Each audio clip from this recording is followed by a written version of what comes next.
बहुत चर्बी चढ़ गई है ना तुझमें। सेठ जी के खिलाफ आवाज उठाता है तू। प्लीज मुझे माफ कर दो, प्लीज मुझे माफ कर दो। समझ में नहीं आता।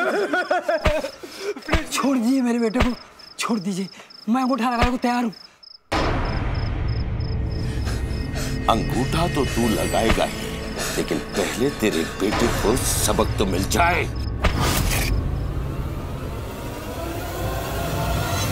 पहली बार किसी ने हमारी शिकायत मंत्रालय तक की है कि भानु प्रताप की कंपनी अवैध रूप से खदान और जंगलों की कटाई कर रही है। मजदूरों को कम मजदूरी देकर जबरन अंगूठा लगवाता है। हाँ, लगवाता हूं। बोल, क्या कर लेगा? भैरव, बुढ़े से अंगूठा लगवा और सब मजदूरों से कह दे कि भानु प्रताप के सामने जबान खोलने का क्या अंजाम होता है।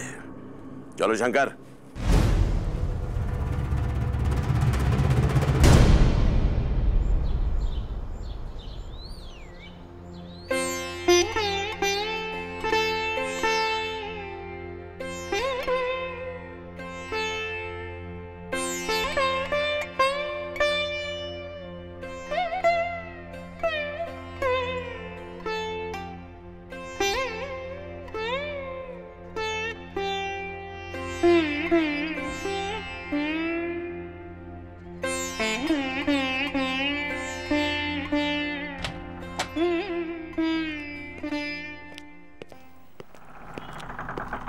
आप आ गए?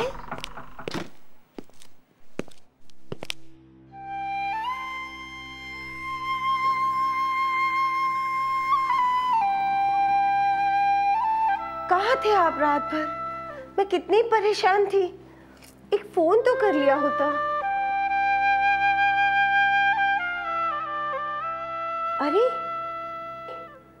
ये खून कैसा? अरे कुछ नहीं, काम धंधे में दबदबा बना के रखना पड़ता है।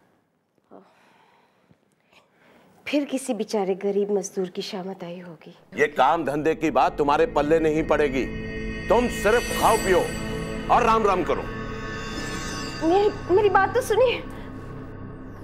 मैं कह रही थी कि अरे भाई, साहबजादे उठे कि नहीं? क्यों बहू, उसे पता है ना सुबह जल्दी उठ के विधानसभा जाना है। हमने पेट्रोल पंप के लाइसेंस के लिए दिन रात एक की है और वो घोड़े बेचकर सोया है। नहीं बाबूजी, वो तो 3 बजे सुबह आए, इसलिए मैंने। बहू, पूरी बात बताओ ना। आपका लाडला सुबह 3 बजे नशे में धुत होकर घर लौटा है। हाँ हाँ ठीक है ठीक है, जब उठ जाए उसे बता देना। पापा, आपका कब से इंतजार कर रही थी, मुझे कुछ बताना था आपको। अरे पता है, हमारी बेटी का प्रोजेक्ट राज्य में फर्स्ट आया है, उसी का अवार्ड लेने जा रही है आज, है ना? ऐसा कौन सा प्रोजेक्ट बना डाला हमारी बेटी ने? पापा, मैंने जंगलों की कटाई और एक्सेसिव माइनिंग से होने वाले इकोलॉजिकल इम्बैलेंस पर प्रोजेक्ट बनाया है। मुबारक हो। जिनसे भी तुम्हें यह अवार्ड मिलने वाला है उनसे ये मत कहना कि तुम भानु प्रताप की लड़की हो, वरना छिन जाएगा अवार्ड तुम्हारा। अरे प्रिया, मैं बताना ही भूल गई थी, तुम्हारे कॉलेज से किसी राहुल का फोन आया था। राहुल? बेटी, तुम्हारा कॉलेज में दूसरे लड़कों से मिलना जुलना मुझे बिल्कुल पसंद नहीं, और वैसे भी माहौल बहुत खराब है। तुम सिर्फ अपनी पढ़ाई पे कंसंट्रेट करो, उस पे ध्यान लगाओ। अरे प्रिया, तुम्हें लेट हो रहा है ना, तुम कॉलेज जाओ बेटा। ठीक है मैम, जाओ। मुझे भूख लगी है, नाश्ता लगाओ।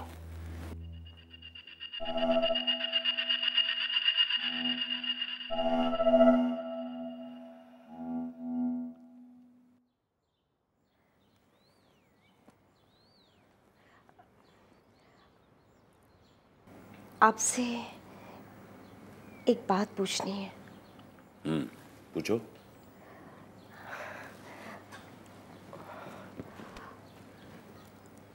सुनने में आया है कि प्रकाश की बहन मधु को लेकर आपकी नीयत पर शक किया जा रहा है, और लोग ये भी कहते हैं कि काम के बहाने देर सवेर उसे ऑफिस में रुकना पड़ता है। और किसने भरे हैं तुम्हारे कान? मैं दोनों को आज ही धक्के मार के निकाल दूंगा। इससे तो आपका गुनाह और भी सच साबित हो जाएगा जी। देखिए, वो हमारे बहुत ही वफादार एम्प्लॉय हैं, बेचारे गरीब घर के हैं, इसलिए आपका विरोध नहीं कर पा रहे। मेरी आपसे विनती है कि आपकी इतनी मेहनत से बनाई इज्जत को आप मिट्टी में ना मिलाएं। अरे उपासना, मेरी फाइल कहाँ है? क्या बात है बेटा, इतना चिल्ला क्यों रहे हो? माँ, विधानसभा जाना है मंत्री जी से मिलने और फाइल गायब है।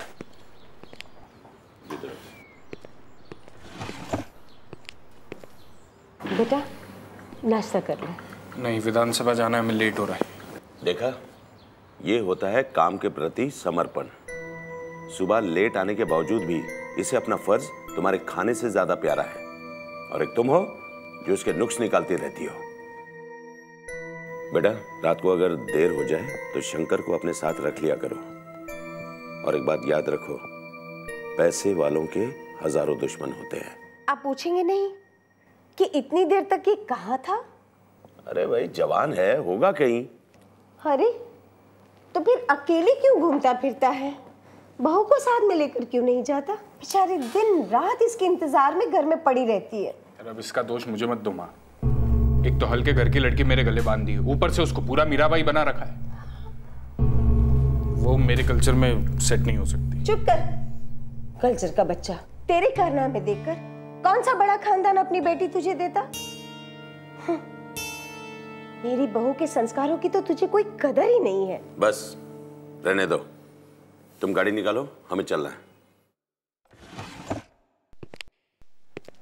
जैसा बाप वैसा ही बेटा। परेशान हो गई हूँ सबसे मैं। बंद करो अपना ये लेक्चर। तुम होती कौन है मुझे सिखाने वाली? अपनी हद में रह के बोलोगी तो भले में रहोगी। और एक बात, आज शाम को मैं मंत्री जी के सम्मान में एक पार्टी देने वाला हूं, और मैं तुमसे हाथ जोड़ता हूं, अपना मुंह बंद रखना। और वो नाटक मत करना कि मांस नहीं चलेगा, शराब नहीं चलेगी, ये नहीं चलेगा, वो नहीं चलेगा। मेरे रहते इस घर में ना शराब आएगी ना मांस। या तो इस घर में मैं रहूंगी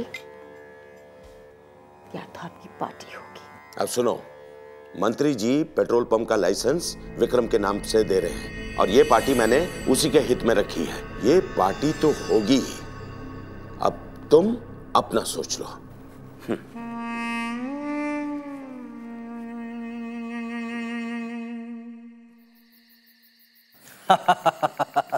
छोटी सी बात है भानु प्रताप, पेट्रोल पंप का लाइसेंस कल सुबह तक तुम्हारे हाथों में होगा। बहुत बहुत शुक्रिया मंत्री जी, हम भी आपकी खातिरदारी में कोई कसर नहीं छोड़ेंगे। पार्टी फंड का क्या है भानु, पार्टी भी हम हैं और फंड भी हम ही हैं। बेटा, मंत्री जी के खाने पीने का स्पेशल इंतजाम कहाँ है? हाँ, अंदर आइए ना। आइए आइए आइए मंत्री जी, आपकी सेवा करते हैं। पति मेरा कहना नहीं मानते। बेटा है जो अपनी धुन में रहता है, बहू घर में सामान की तरफ पड़ी रहती है। मैं बहुत दुखी, मेरी कुछ समझ में नहीं आता मैं क्या करूं, किसे कहूं। मेरी मदद कीजिए दीदी। आपकी पीड़ा संसार की किसी भी पीड़ा से अलग नहीं है। ज़्यादातर लोग यही सोचते हैं, मेरे साथ ही ऐसा क्यों, या मेरे साथ ही इस प्रकार से क्यों हो रहा है। हर एक की पीड़ा, व्यथा और दुख इस दुनिया में किसी का कम है, किसी का ज़्यादा है, कोई पहले कोई पीछे। आपके पति और पुत्र के लिए जो चिंता है, जो दुख है, वो निरर्थक नहीं है। आपके पति का पुत्र के साथ अंधा मोह है। मोह तो आपको भी आपके पुत्र के लिए है, किंतु उस प्यार के साथ साथ आप दूसरों का अच्छा और बुरा भी देख पाती हैं। लेकिन आपके पति का अंधा मोह पुत्र को उल्टे रास्ते की ओर तो ले ही जा रहा है, किंतु साथ साथ उसकी मानसिक स्वस्थता को भी कम कर रहा है। एक व्यक्ति का मोह अन्य लोगों में असंतोष पैदा करता है, जो समाज को असंतुलित करता है, उसके संतुलन को बिगाड़ता है, और यही असंतुलन समाज में हिंसा और प्रतिशोध को जन्म देता है। दीदी, कभी कभी तो दिल करता है कि सब कुछ छोड़ छाड़ कर कहीं दूर चली जाओ, लेकिन फिर बेटी और बहू का चेहरा याद आता है। उन्हें भी तो मेरे साथ की जरूरत है। मुझे इस दुर्दशा से बाहर निकलना है दीदी, मेरी मदद करो, मुझे कोई राह दिखाओ, मुझे बताओ मैं क्या करूं दीदी, मैं क्या करूं? सब छोड़ करके भाग जाना या संसार का त्याग कर देना ये समस्या का समाधान नहीं है। अपने कर्तव्यों और जिम्मेवारी को संभालते हुए भी विषय विकारों से मुक्त होकर के जीवन जीना एक सच्ची और बड़ी साधना है। इस समय आपको आवश्यकता है धीरज, शांति और मानसिक संतुलन की। आप अपना धीरज बिल्कुल नहीं खोना, क्योंकि उन्हों को इस समय आपकी ज़रूरत है। और मैं समझती हूँ जितना आप अपने अंदर धीरज रखेंगी उतनी आपको शक्ति और हिम्मत मिलेगी। और इस समय उन दोनों को आपके प्यार की, आपके धीरज की बहुत बहुत आवश्यकता है। और ये धीरज ही आपको हिम्मतवान बनाएगा। और जितना आप अपने मन में शांति रखेंगी उतना घर का वातावरण भी शांतमय होगा, शांति के वाइब्रेशंस फैलेंगे और आपको मदद मिलेगी। फिर भी हम आपकी सेवा के लिए, आपको सहयोग देने के लिए, मदद देने के लिए तैयार हैं। आप कभी भी आ सकती हैं। अभी आप बहुत शांति से अपने घर को प्रस्थान करें, ताकि वो शांति के वाइब्रेशंस आपसे अनुभव करेंगे तो उनमें भी परिस्थितियों का सामना करने की हिम्मत आएगी।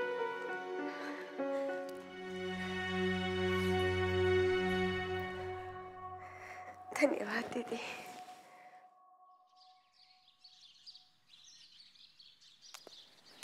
बीवी जी, आपसे ये मिलने आएंगे। नमस्ते, आइए बैठिए ना। बहन जी, हालांकि मुझे मालूम है कि मैं पत्थरों पे अपना सिर पटकने आई हूँ, लेकिन अब मर जाने के सिवा मेरे पास और कोई चारा बाकी नहीं है।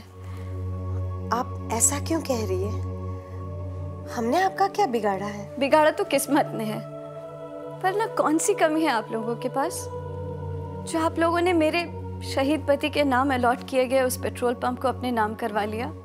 ना ही मंत्रालय में मेरी फाइल मिल रही है और ना ही मेरी कोई सुनवाई हो रही है। बस एक ही आस थी मेरे दोनों बच्चों के भविष्य की, उसे भी आप लोगों ने छीन लिया। लगता है भगवान सिर्फ आप लोगों के साथ रहते हैं और हम जैसे लोग नरक में रहते हैं। बहन जी, आई एम सॉरी, मुझे माफ करना, मुझे ये सब कुछ मालूम नहीं था। मुझसे जो भी बन पड़ेगा मैं आपके लिए जरूर करूंगी। आपके बच्चों का भविष्य किसी भी कीमत पर खराब नहीं होगा।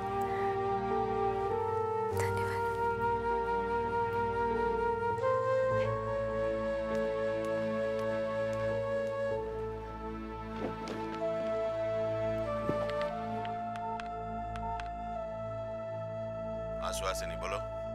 सुनिए जी, क्या ये सच है कि जो पेट्रोल पंप हमें अलॉट हुआ है वो किसी शहीद की विधवा को अलॉट होना था? इससे तुम्हें क्या मतलब? कल तुम बोलोगी जो सांस हमने ली है वो किसी और के नाम लिखी थी। देखो, जिसे जो मिलना होता है उसे मिल जाता है। नहीं, आपने उसे छीना है। मैं चाहती हूँ कि आप वो पेट्रोल पंप उस विधवा को वापस कर दो। देखिए, हमारे पास पैसों की कोई कमी नहीं है। मुझे अपने परिवार के लिए बद्दुआओं की गठरी नहीं जमा करनी।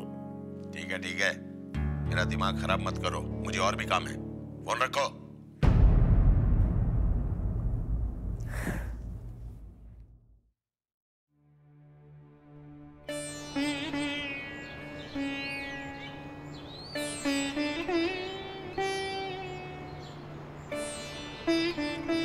अच्छा, आपकी सोच बिल्कुल ठीक है।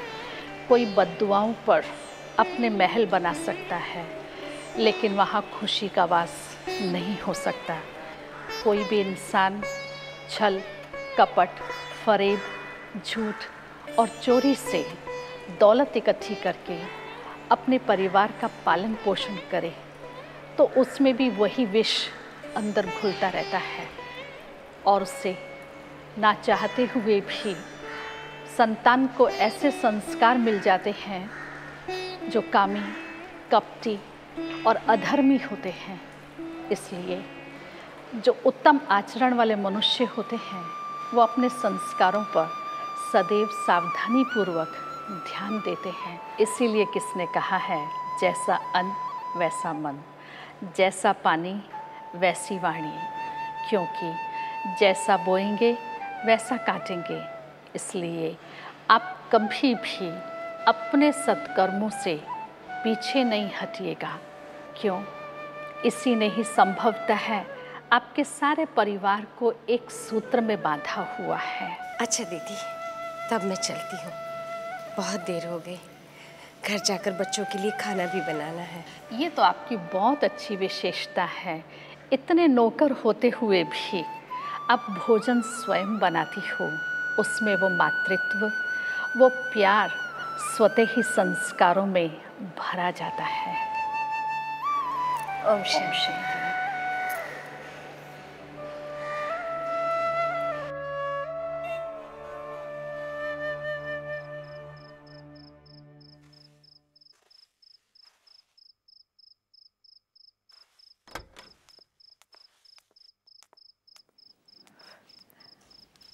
अरे, आप आ गए?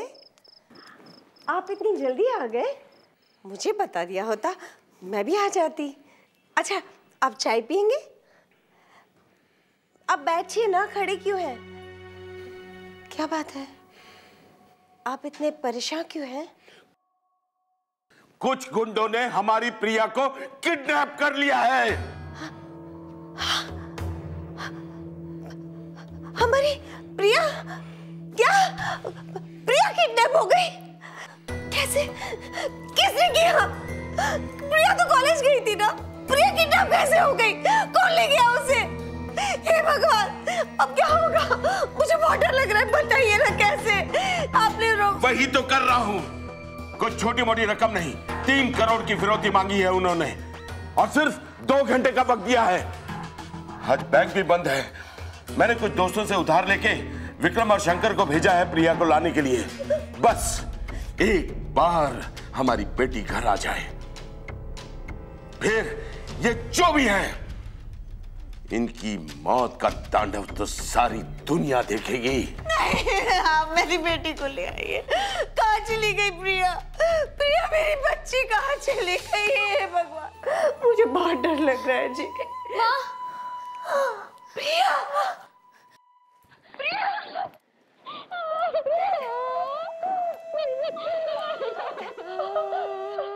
बच्चा, हमारी प्रिया हमारे पास आ गई। नहीं नहीं नहीं, सब ठीक हो जाएगा। क्यों रो रही है? हाँ बेटा, अरे ये चोट कैसे? माँ, उन्होंने मेरे साथ कुछ मत कहो, कुछ मत कहो बेटा। चुप चुप बेटा, कुछ नहीं, अब सब ठीक हो जाएगा। हाँ, कुछ नहीं। देख लेंगे। चलो आजा बेटा आजा।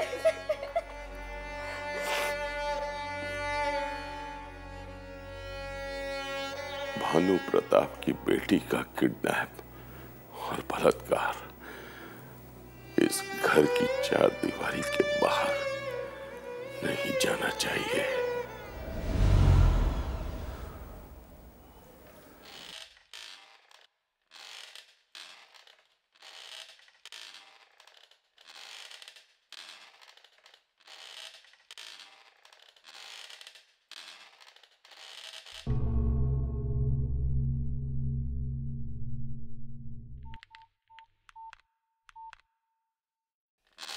क्या हाल है विक्रम बाबू, कैसे याद किया?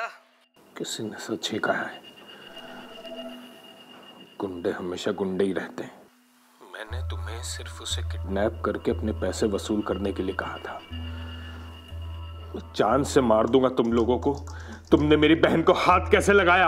अब क्या करे विक्रम बाबू, हम कोई साधु संत तो है नहीं, बस फिसल गई नहीं है जरा।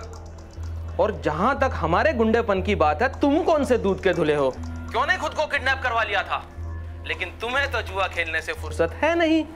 बड़ा आया बहन का भाई। चल फोन रख।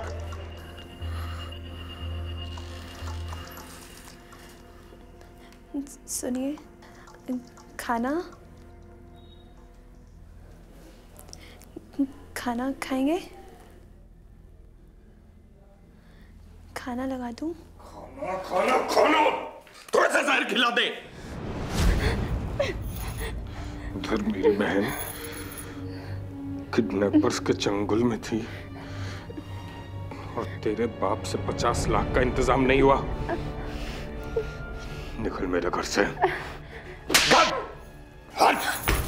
चल निकल निकल बाहर निकल, बाहर निकल। विक्रम, ये क्या बदतमीजी है? बहू को हाथ लगाने से पहले तुम्हारे हाथ टूट क्यों नहीं गए? तुम बीच में मत पड़ो माँ, इस मनहूस की जगह इसके बाप के घर में ही है। चल निकल। आप कुछ कहते क्यों नहीं? मैं क्या कहूँ, इसके बाप को भी एक बेटी की तकलीफ का एहसास होना चाहिए। आपको मेरे घर की हालत अच्छे से पता है। इतने कम समय में वो इतने पैसों का इंतजाम कैसे करते? माफ कर दीजिए उन्हें, माफ कर दीजिए। आपको माफ किया, अब आप हमें माफ करिए। निकल निकल यहाँ से। थोड़ी सी बेटा, देखना मत अब।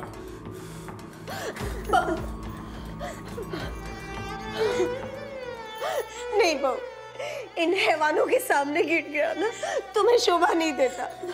मैं तीनों काका से कहती हूँ, वो तुम्हारे साथ आएंगे। सुबह 4 बजे की ट्रेन से तुम अपने घर चली जा बहू। ये घर तुम्हारे लायक नहीं है। तुम इसे अपना बुरा अतीत समझकर भूल जाना बच्चा, भूल जाना। ये तो अच्छा हुआ कि उस बदतमीज से कोई औलाद नहीं है तुम्हारी। आजा बेटा, रो मत। आ मेरा बच्चा, आजा।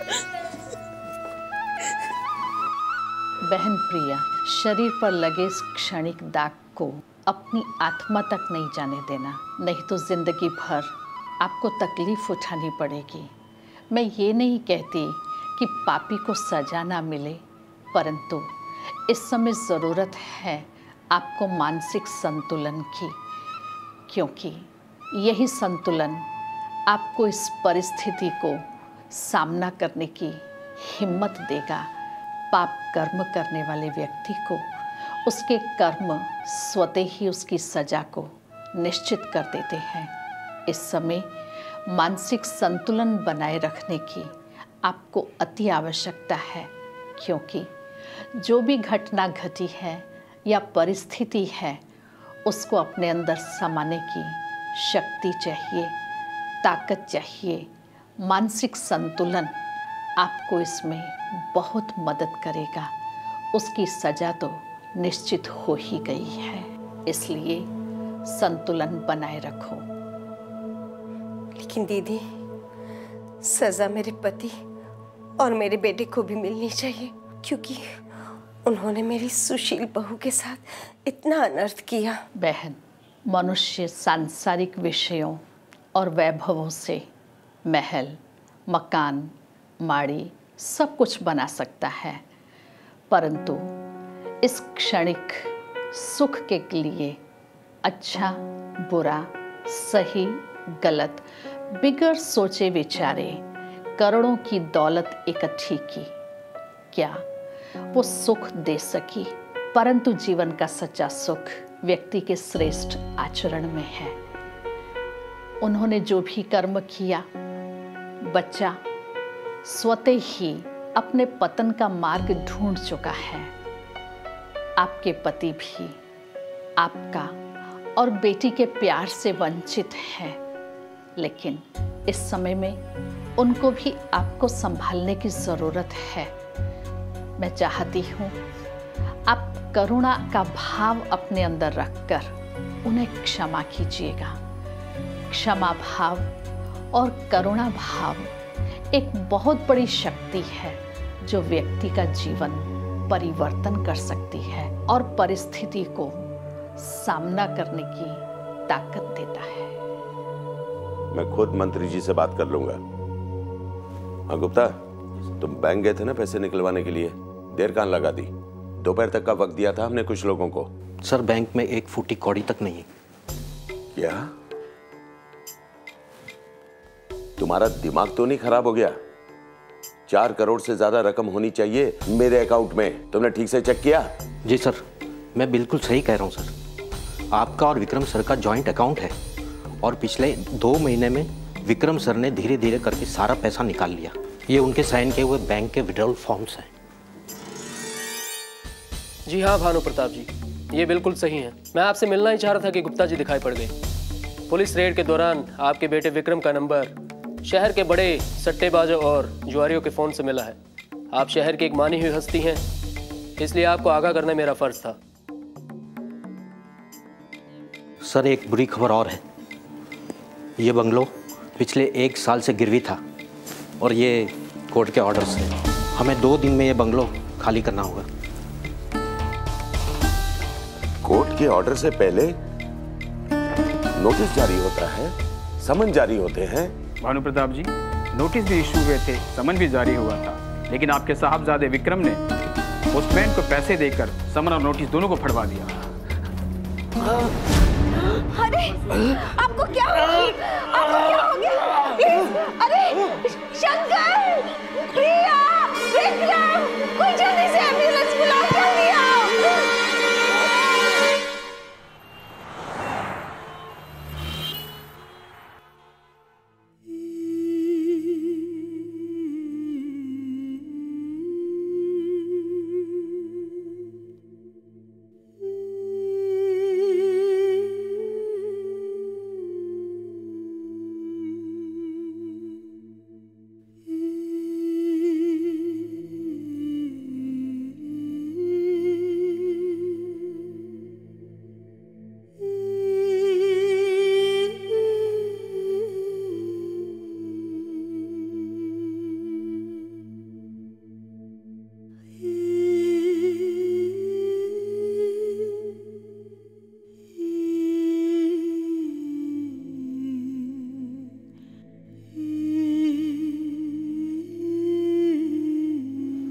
पापा अब आप बिल्कुल नॉर्मल हो गए हैं।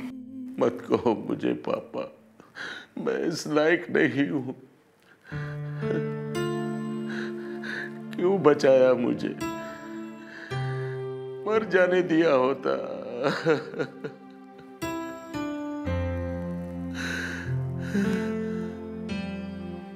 ऐसा मत कहिए, आपके बिना हमारी जिंदगी है ही क्या? लेकिन सुहासिनी, जितना मैंने तुम्हें परेशान और नजरअंदाज किया, उसके बावजूद भी तुमने दिन रात एक करके मेरी सेवा की, मुझे जीवन दान दिया। इतना निस्वार्थ प्रेम, आत्मविश्वास, शक्ति, ये तुम्हें कहां से आई? वो विश्वास और शक्ति हम सबके अंदर है। दीपक को अपनी रोशनी के बारे में पता नहीं होता। एक लौ आती है और उसे रोशन कर जाती है। वैसे ही हम सबको एक छोटी सी लौ अपने अंदर छिपी ढेर सारी रोशनी से मिला देती है। मैं भी अपने अंतर्मन की उस रोशनी से मिलना चाहता हूँ। सच? मैं तो आपको कल ही उस शक्ति के स्रोत से मिलवाने वाली हूँ।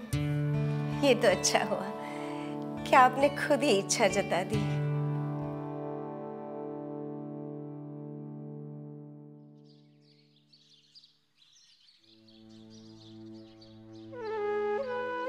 ओम शांति। ओम शांति। ये है दीदी, इन्हीं की प्रेरणा और मार्गदर्शन से मैंने जीवन के असली मूल्यों को पाया है। ओम शांति।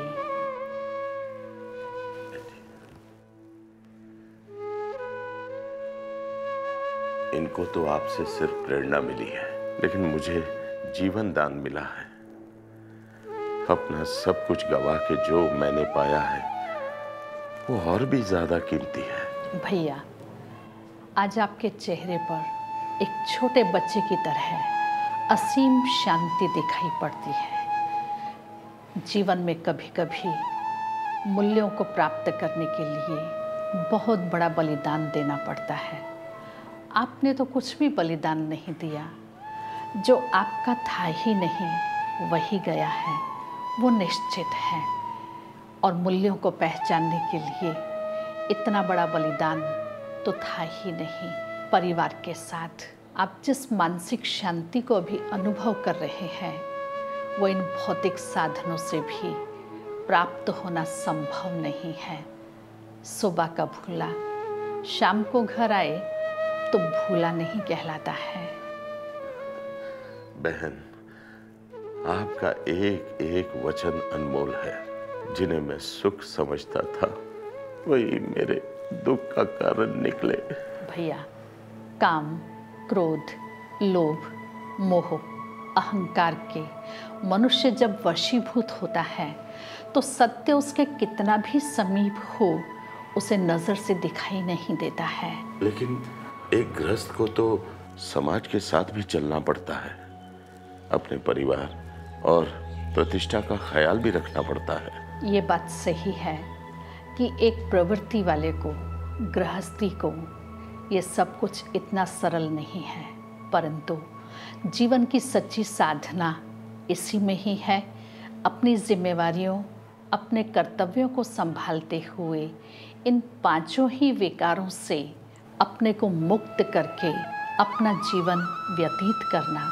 जैसे कमल कीचड़ में रह करके अपनी दिव्यता से खिलता है, ठीक इसी प्रकार मानव बिगर अपनी इच्छा के विकारों के वशीभूत हो कैसे सकता है। अतः सुख और दुख को संभाव की दृष्टि से देखते हुए अपने जीवन का आनंद लें तो कोई भी विकार आपको वशीभूत नहीं कर सकता है। बहन, आज और अभी से मेरा पूरा परिवार आपका अनुयायी रहेगा। भैया, अनुयायी बनने की आवश्यकता नहीं है।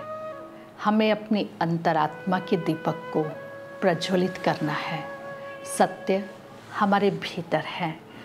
शांति अपनी आत्मा का स्वधर्म है।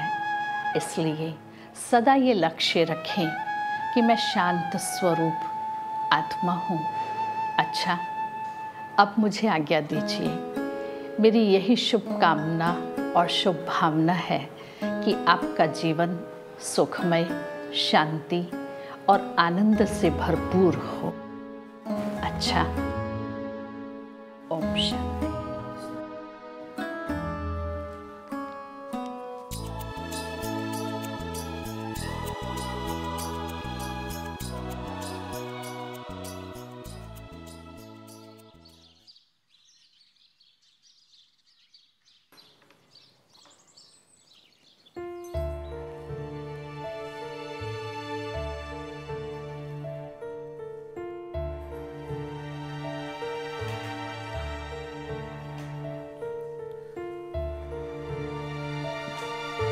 ये तुमने ठीक नहीं किया सुहासिनी।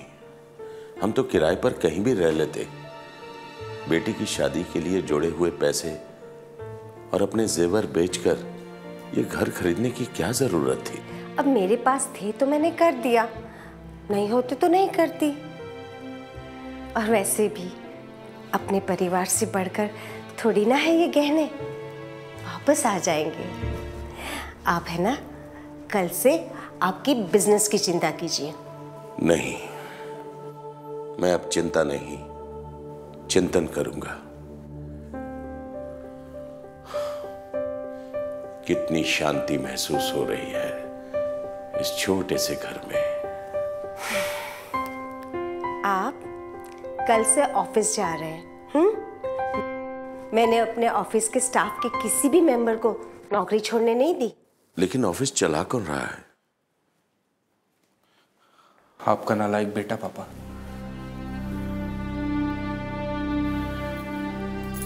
जीती रहो बेटा।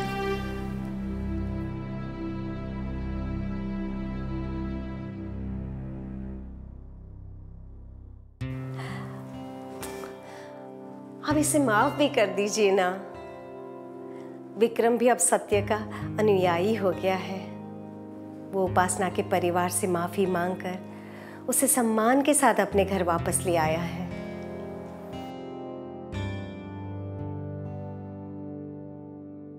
बेटी, तुम्हारा सबसे बड़ा गुनहगार तो मैं हूं। मेरे संस्कारों में कमी थी, जिसकी वजह से तुम्हें इतने बुरे बर्ताव का सामना करना पड़ा। नहीं नहीं बाबूजी, ऐसा मत कहिए।